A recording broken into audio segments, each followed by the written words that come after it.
বাংলাদেশের সেনাবাহিনী প্রধান জেনারেল ওয়াকারুজ্জামানের বক্তব্য এখন দেশটিতে রাজনীতির আলোচনার কেন্দ্রে রয়েছে। সেনাপ্রধান তার বক্তব্যে বিভিন্ন বিষয়ে সতর্ক করেছেন। তার মধ্যে রয়েছে রাজনৈতিক দলগুলোর কাদা ছোড়াছুরি, পিলখানা হত্যাকাণ্ডের তদন্ত ও বিচার প্রক্রিয়া সম্পর্কে, গোয়েন্দা সংস্থাসহ বিভিন্ন প্রতিষ্ঠানকে হেয় করা এবং এমনকি দেশের স্বাধীনতা সার্বভৌমত্বের প্রশ্নেও সতর্ক করেছেন তিনি। সেনাপ্রধান তার বক্তব্যে কী বার্তা দিলেন এ নিয়ে চলছে নানামুখী বিশ্লেষণ, চলছে নানা আলোচনা। এসব নিয়ে কথা বলতে আমার সঙ্গে আছেন বিবিসি সাংবাদিক কাদির কল্লোল। কাদির, আপনাকে স্বাগত জানাচ্ছি। আলোচনা শুরুর আগে বলে রাখি, সমসাময়িক সংবাদ এবং বিশ্লেষণের ভিডিও তাৎক্ষণিক পেতে যুক্ত থাকুন বিবিসি বাংলার YouTube channel, Facebook page, x বা টুইটার এবং ইনস্টাগ্রাম অ্যাকাউন্টে। কাদির, গত বছরের ৫ই অগাস্টের পর বাংলাদেশের সেনাপ্রধান একাধিকবার বক্তব্য বা সাক্ষাৎকার দিয়েছেন। এবার এত আলোচনা তৈরি হলো কেন? আগের বক্তব্যগুলোর সাথে সর্বশেষ বক্তব্যের কিন্তু পার্থক্য যেটা দেখা যাচ্ছে সেটা সহজেই তুলনা করা যাচ্ছে। কারণটা হচ্ছে যে আগের বক্তব্যগুলোতে তিনি পরিস্থিতি তুলে ধরেছেন বা বিভিন্ন সময় যে বক্তব্য দিয়েছেন তাতে তার শারীরিক যে ভঙ্গি বা ভাষা ছিল তার সাথে এখানে অনেক পার্থক্য। সর্বশেষ বক্তব্যে তার শারীরিক ভঙ্গি এবং যে বক্তব্যের যে ভাষা সেটা অনেক কঠোর ছিল। সেটা রাজনৈতিক দলগুলো মনে করছে অনেক কঠোর। তো রাজনৈতিক দলগুলোর নেতাদের অনেকেই কিন্তু এবারে সর্বশেষ বক্তব্যে অবাক হয়েছেন যে তিনি মানে বিভিন্ন পক্ষকে সতর্ক বার্তা দিয়েছেন। তিনি বিভিন্ন বিষয়ে প্রশ্ন তুলেছেন। বিশেষ করে দলগুলোর কাদা ছোড়াছুড়ির বিষয়ে প্রসঙ্গ এসেছে, আইনশৃঙ্খলা প্রসঙ্গ এসেছে, গোয়েন্দা সংস্থাগুলো নিয়ে যে সমালোচনা বা বক্তব্য ছিল সেই বিষয়গুলোতে তিনি বক্তব্য দিয়েছেন। সে কারণে আগের যেসব বক্তব্য, বিশেষ করে আপনি যেটা বলছিলেন যে ৫ই অগস্ট শেখ হাসিনার শাসনের পতনের দিনেই তিনি বক্তব্য দিয়েছিলেন রাজনৈতিক দলগুলোর সঙ্গে বৈঠকের পর। তার বক্তব্যের মাধ্যমেই কিন্তু শেখ হাসিনার পদত্যাগ এবং দেশ দেশ ছেড়ে ছাড়ার যাওয়ার খবরটা মানুষ জানতে এসেছিল এবং পেরেছিল। অন্তর্বর্তী সরকার গঠন, পরবর্তীতে দেশ কিভাবে এগোতে পারে সেই বিষয়গুলোও তিনি বলেছিলেন। কিন্তু সেই বক্তব্য কিন্তু অনেকে মনে করেছিল যে সেখানে শক্ত অবস্থান বা কঠোর একটা অবস্থান সেনাবাহিনীর দিক থেকে সেইভাবে আসে, সেটাও আলোচনায় ছিল। কিন্তু সর্বশেষ বক্তব্য অনেক কঠোর বার্তা দেয়া হয়েছে, সেটা মনে করা হচ্ছে আসলে। আচ্ছা, এই যে সেনাপ্রধান জেনারেল ওয়াকারুজ্জামান বলেছেন যে নিজেরা কাদা ছোড়াছুড়ি, মারামারি বা কাটাকাটি করলে দেশ ও জাতির স্বাধীনতা সার্বভৌমত্ব বিপন্ন হবে। তিনি তার বক্তব্যকে সতর্কবার্তা হিসেবে নিজেই উল্লেখ করেছেন। কিন্তু কোনো নির্দিষ্ট দল, ব্যক্তি বা কোনো ঘটনার কথা কিন্তু আলাদা করে উল্লেখ করেননি। তারপরও তার বক্তব্যের প্রেক্ষাপট হিসেবে কি বিষয় সামনে আসে? আ এই যে কাঁদা ছড়াছড়ির কথা বা মারামারি, কাটাকাটি বা হানাহানির যে বিষয়টা উনি তুলেছেন সেনাপ্রধান, এটি রাজনৈতিক দলগুলো কিন্তু মনে করছে যে এই বার্তাটা তাদের দিকে দেয়া হয়েছে। কারণ সাম্প্রতিক সময়ে রাজনৈতিক দলগুলোর মধ্যে কাঁদা ছড়াছড়ি, বিভেদ এটি প্রকাশ্যে আসছে। বিশেষ করে বড় দলগুলোর মধ্যে এখন সক্রিয় যে দলগুলো আছে তাদের মধ্যে বিএনপি এবং জামায়াতে ইসলামের মধ্যে যে বক্তব্যের একটা বাকযুদ্ধ চলছে, পরস্পর বিরোধী বক্তব্য আসে এবং সেনাপ্রধান এমন একটা সময়ে এই ধরনের বক্তব্য দিলেন যখন ছাত্রদের মানে গণঅভ্যুত্থানের নেতৃত্ব যে ছাত্ররা দিয়েছেন সেই ছাত্র নেতৃত্ব বৈষম্য বিরোধী ছাত্র আন্দোলন এবং জাতীয় নাগরিক কমিটি তারা একটা দল গঠন করতে যাচ্ছে, সেই দল আত্মপ্রকাশ করতে যাচ্ছে। তাদের একটা বিষয় আছে। অন্যদিকে রাজনৈতিক দলগুলোর মধ্যে বিভেদ এবং রাজনৈতিক দলগুলোর কোনো দলের সঙ্গে ছাত্রনেতারাও বাকযুদ্ধে জড়িয়েছেন সাম্প্রতিক সময়ে। ফলে গণ অভ্যুত্থানের ক্ষেত্রে যে পক্ষগুলো ছিল তাদের মধ্যে একটা বিভেদ বা একটা মানে দ্বন্দ্ব সেটা প্রকাশ্যে আসছিল, যেটা সাধারণ মানুষকেও প্রভাবিত করছিল। পাশাপাশি আছে সরকারের অনেক ক্ষেত্রেই ব্যর্থতা, আইনশৃঙ্খলা পরিস্থিতি সহ বিভিন্ন ক্ষেত্রে। রাজনীতিকরা কিন্তু সেটাই মনে করছেন।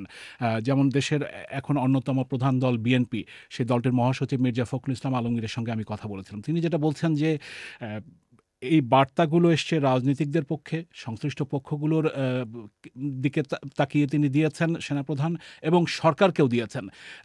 মির্জা ফখরুল ইসলাম আলমগীর মনে করছেন যে রাজনৈতিক দলগুলো তাদের দায়িত্ব পালনে অনেক ক্ষেত্রেই ব্যর্থ হয়েছে।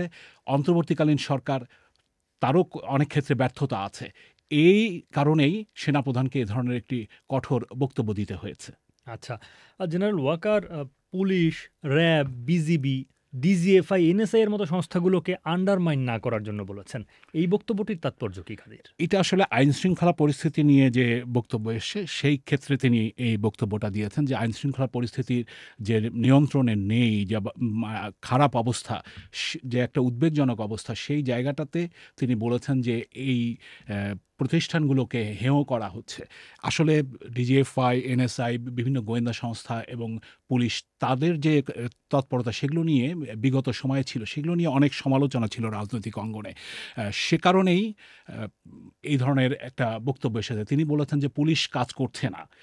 পুলিশ আসলে একটা আ ৫ই আগস্টে মানে শেখ হাসিনা সরকারের পতনের পর একটা বিধ্বস্ত অবস্থা। সেখান থেকে পুলিশ যে সক্রিয় হয়ে একটা মানে কার্যকর ভূমিকা রাখবে সেই অবস্থাটা এখনো দৃশ্যমান হয়নি। সেই পরিস্থিতিটা তার বক্তব্যে এসেছে। পাশাপাশি বিভিন্ন সংস্থাগুলোর, প্রতিষ্ঠানগুলোর যে সমালোচনা ছিল, সেই জায়গাটাতে তিনি বলেছেন যে প্রতিষ্ঠানের সমালোচনা নয়, যে ব্যক্তিদের ব্যাপারে কোনো যদি অপরাধ বা কোনো অভিযোগ থাকে সেটা তার বিরুদ্ধে শাস্তি হতে পারে।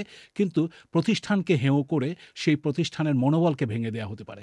সেই বিষয়টাতে তিনি ইঙ্গিত করেছেন। আচ্ছা, জেনারেল ওয়াকারুজ্জামান তার বক্তব্যে যে বললেন, তাকে আমি উদ্ধৃত করি, "আমার অন্য কোনো আকাঙ্ক্ষা নাই। আমি চাই দেশ এবং জাতিকে একটা সুন্দর জায়গায় রেখে আমরা সেনানিবাসে ফেরত আসব।"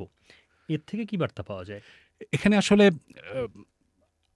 দেশে যে অবস্থাটা চলছে এখন, মানে রাজনীতিকদেরই অনেকে মনে করছেন যে আইনশৃঙ্খলা পরিস্থিতি নিয়ে যে চরম শঙ্কা, চরম উদ্বেগ, মানুষের নিরাপত্তা নিয়ে প্রশ্ন উঠেছে, অ্যা একটা মানে নিয়ন্ত্রণহীন পরিবেশ, নিয়ন্ত্রণহীন পরিস্থিতি চলছে। সরকার তার অথরিটি বা তার নিয়ন্ত্রণ প্রতিষ্ঠা করতে পেরেছে এমনটা মানুষ বিশ্বাস করে না।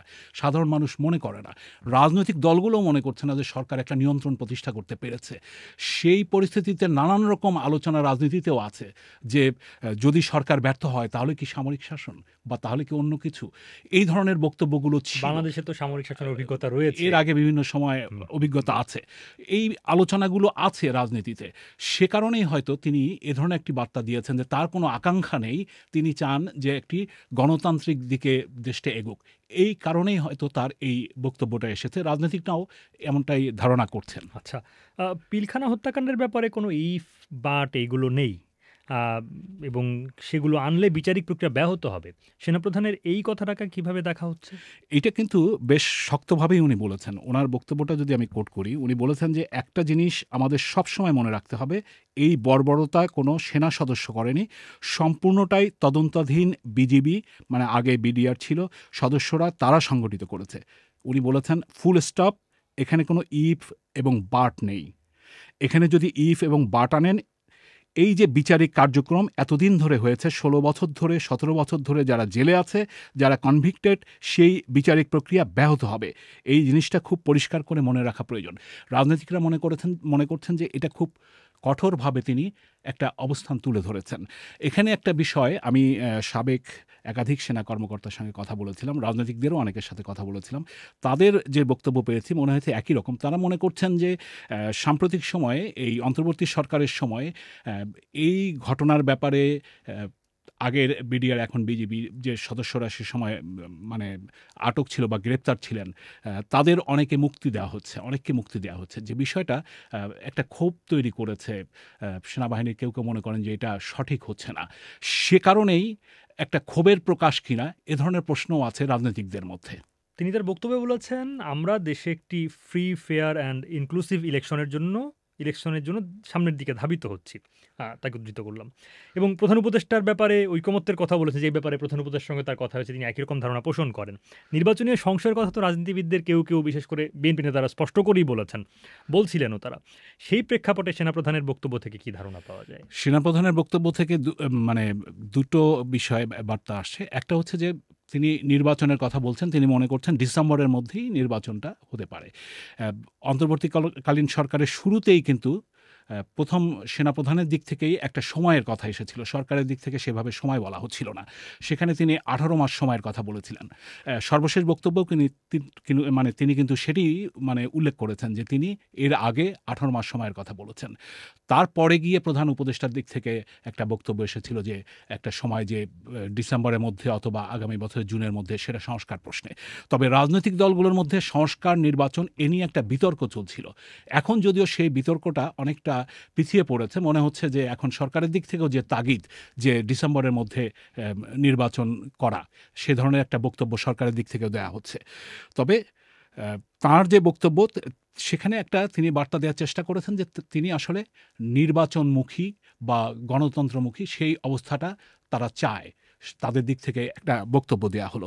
তবে রাজনীতিকরা বলছেন যে ডিসেম্বরের মধ্যে নির্বাচন করতে হলেও এখনই যে ধরনের তৎপরতা প্রয়োজন নির্বাচনের জন্য, যে ধরনের প্রস্তুতি প্রয়োজন, সেটা সরকারের দিক থেকে এখনও সেভাবে কার্যকরভাবে দেখা যাচ্ছে না। ফলে সেনাপ্রধান যে আবারও নির্বাচনের কথাটা বললেন, ফলে সেই বিষয়টাও রাজনীতিকরা একটা ইতিবাচক হিসেবে দেখছেন। আমি যদি বিএনপির মির্জা ফখরুল ইসলাম আলমগীরের কথা বলি, বা আমি যদি জামায়াতে ইসলামীর কেন্দ্রীয় প্রচার সম্পাদক মতিউর রহমান আকন, তার সাথে আমি কথা বলেছি, গণতন্ত্র মঞ্চের একাধিক নেতার সাথে কথা বলেছি, যে দলগুলো সক্রিয় আছে তাদের বিভিন্ন দলের নেতাদের সাথে কথা বলেছি, তারা যেটা বলছেন যে তারা যে নির্বাচন মানে চান, মানে কিছু দল হয়তো সংস্কারের কথা এখনো বলছেন, কিন্তু বেশিরভাগ দল যে নির্বাচন চায়, সেনাপ্রধানের এই বক্তব্য হয়তো আর একটু তাগিদ তৈরি করতে পারে সরকারের উপরে যে নির্বাচনমুখী এগোনো। এখানে আমি একজন বিশ্লেষকের কথা বলতে পারি, মহিউদ্দিন আহমদ। তিনি বলছেন যে এখন একটাই উপায়, এই যে পরিস্থিতি এখন দেশে চলছে, অনেকে মনে করছে নিয়ন্ত্রণহীন একটা অরাজক অবস্থা, এই ধরনের নানা অভিযোগ আসছে, সেখানে যদি নির্বাচনমুখী করা হয় তাহলেই সমস্ত সংকটগুলো থেকে মানুষ বা দেশ এক পথে এগোতে পারে, একটা ঐক্যবদ্ধ অবস্থান আসতে পারে। সেনাপ্রধানের বক্তব্যের পর বিভিন্ন ইস্যুতে তার অবস্থান জানালো এবং দৃঢ় অবস্থান জানা গেল, আপনিও বলছিলেন। এর আগে বিভিন্ন সময়ে সরকারের নিয়ন্ত্রণ নিয়ে যেমন প্রশ্ন উঠেছে, সেই সব জায়গাগুলোতে কোনো একটা নির্দিষ্ট কর্তৃপক্ষের দিক থেকে স্পষ্ট অবস্থানগুলো সাধারণ মানুষের দিক থেকে এক ধরনের আগ্রহ ছিল জানার ব্যাপারে। এই যে তার একটা দৃঢ় অবস্থান দৃশ্যমান হয়ে উঠল, এখনকার যে বাংলাদেশের রাজনৈতিক পরিস্থিতি এবং সামগ্রিকভাবে তো জনজীবনের যে পরিস্থিতি, নিরাপত্তা নিয়ে মানুষের উদ্বেগ স্পষ্ট, সেই জায়গাটাতে তার এই দৃঢ় অবস্থান নতুন কোনো আ প্রেক্ষিত যুক্ত করবে বা মাত্রা যুক্ত করবে?